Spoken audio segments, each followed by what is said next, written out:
It's a psychology course on coaching, and it's an undergraduate course. And one of the assignments, the student needed to put in an AI prompt, and they had to imagine that they're creating a PowerPoint presentation, and it's for something that they would do in real life.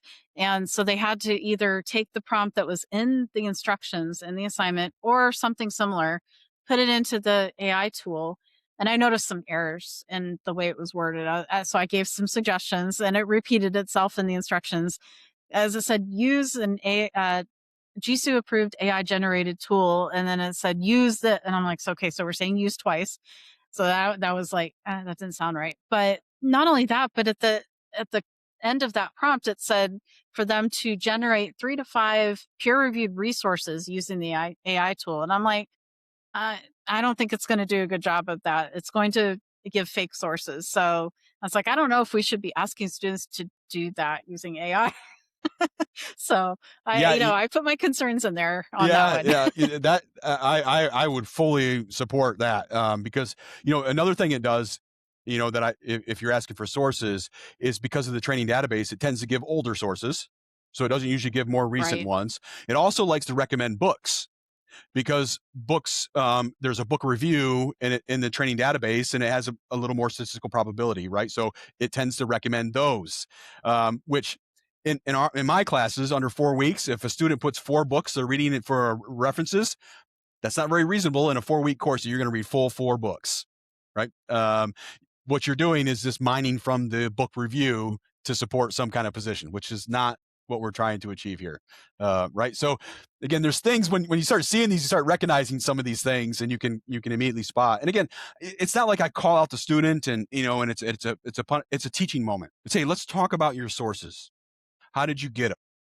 Because I find sometimes when we start talking about that, they didn't necessarily know how to navigate the library, or they didn't understand maybe how to use the filter tools in Google Scholar, or how to evaluate a source. So it brought up other things we could talk about and to improve for future, right, as they work through their academic career.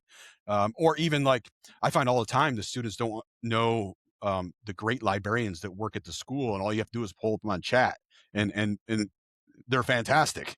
So sometimes just mentioning that and showing them, and hey, look, let's hit the chat button and see what we get, right?